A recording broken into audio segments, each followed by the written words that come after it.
Jadi, ada yang daftar pakai LOA, ada yang nggak pakai LOA. Dua-duanya ini sama berpeluang untuk lolos.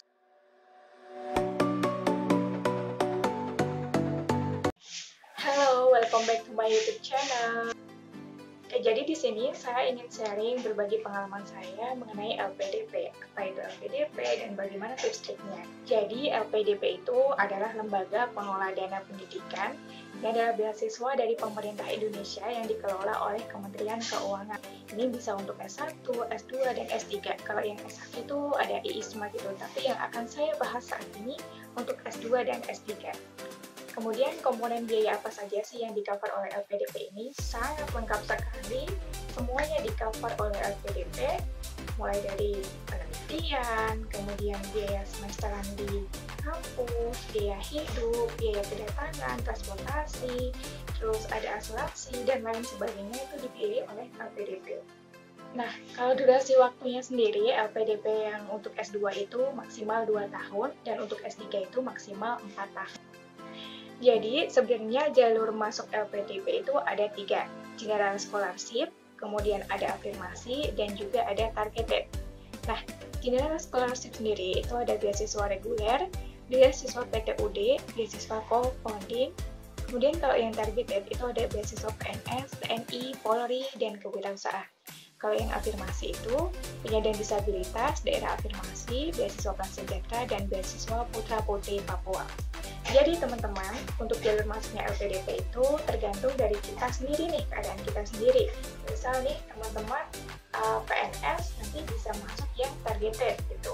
Apabila teman-teman berasal dari afirmasi, daerah afirmasi, nanti bisa yang masuk jalur afirmasi dan seterusnya. Kemudian nih di sini saya langsung saja ingin sharing mengenai bagaimana untuk tips seleksi administrasi. Untuk seleksi administrasinya, kuncinya adalah teman-teman melampirkan semuanya itu asli gitu. Dan teman-teman jujur.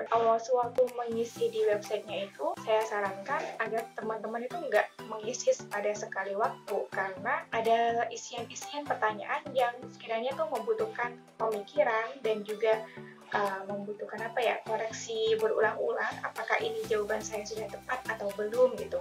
Karena apa yang kita tuliskan di administrasi, apa yang kita sampaikan atau yang disubmit di administrasi ini akan dipertanggungjawabkan di seleksi wawancara yang akan datang. Oke, baik.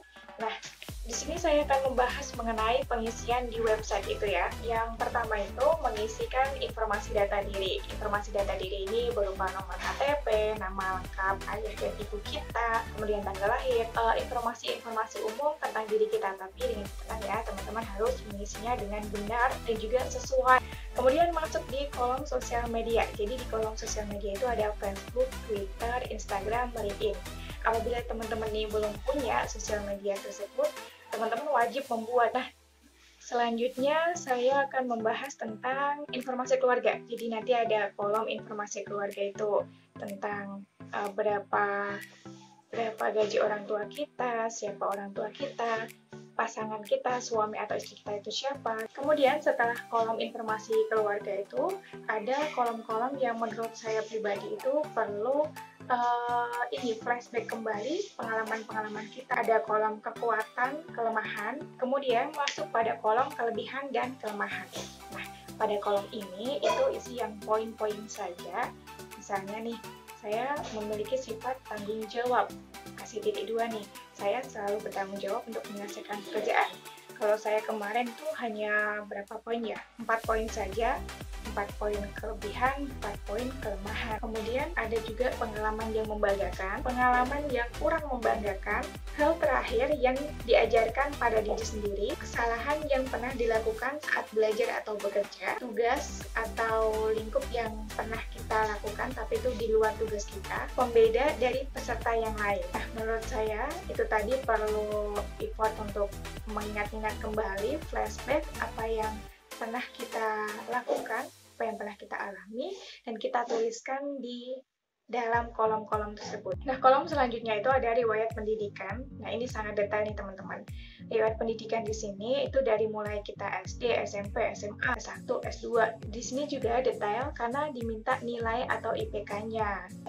Kalau saya pribadi, dulu saya tuliskan rata-rata. Nah, kolom yang selanjutnya yakni pengalaman bekerja. Saya sendiri yakni fresh graduate yang baru lulus, sehingga saya belum mempunyai pengalaman bekerja di perusahaan, sehingga kolom ini saya tuliskan saja pengalaman-pengalaman bekerja saya sewaktu S1. Seperti menjadi guru les, kemudian menjadi asisten praktikum di laboratorium, selanjutnya menjadi enumerator. Pengalaman kita intensif itu juga bisa dimasukkan di pengalaman bekerja. Selanjutnya adalah pengalaman organisasi. Saya sendiri menuliskan pengalaman organisasi itu sejak saya SMP. Saat itu saya masuk di OSIS SMP, saya tuliskan organisasi saya dari SMP hingga saya S1.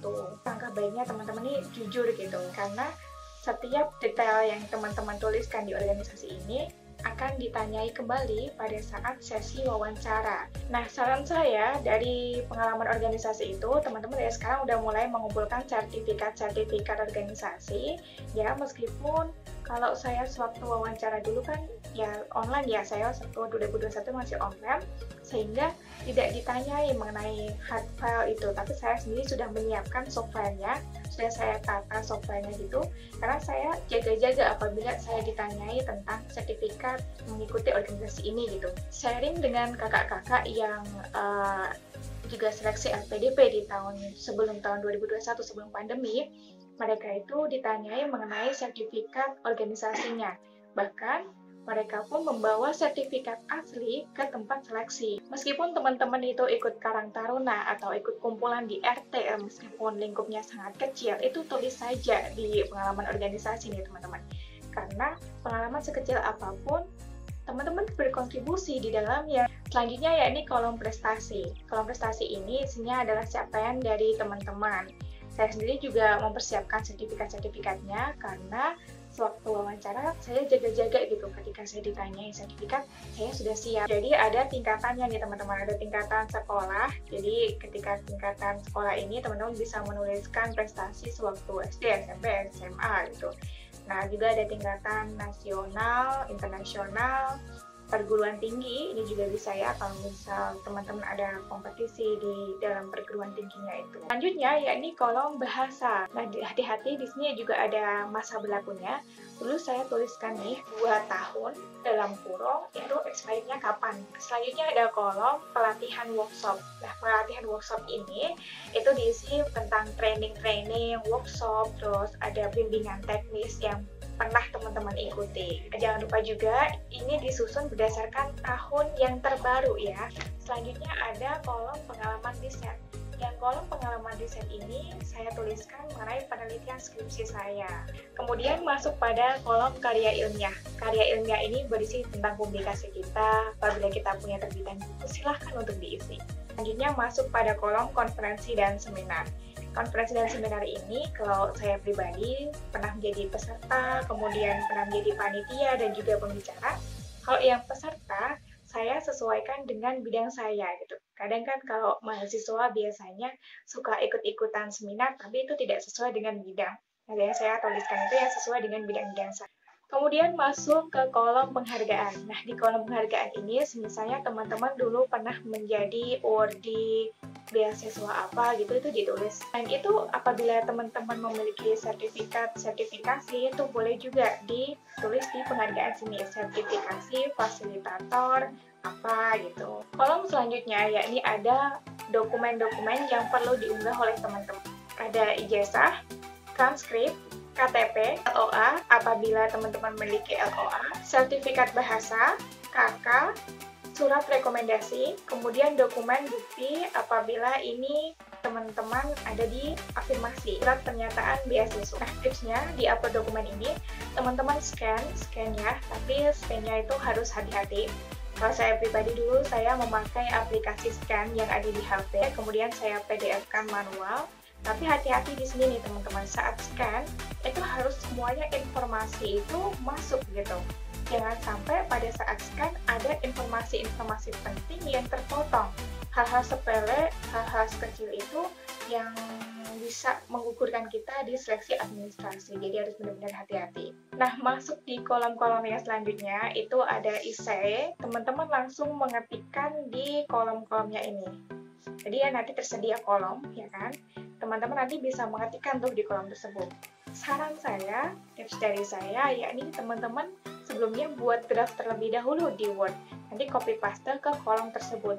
Nah, setelah copy paste di kolom tersebut, teman-teman editing nih kalau misalnya ada yang tipe-tipe. Kemudian di kolom tersebut tuh ada fasilitas untuk bold, italic, underline gitu.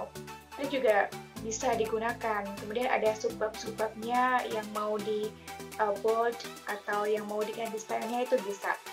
Setelah mengisi isi-isi tersebut, lalu ada finalisasi. Tapi saran saya jangan difinalisasi terlebih dahulu. Kita baca-baca ulang terlebih dahulu dari awal apa saja yang ada, apakah ada yang terlewat atau tidak, yang kurang atau kata-kata yang tipe gitu. Jadi setelah selesai isi itu jangan langsung difinalisasi, ya, tapi kita baca-baca terlebih dahulu.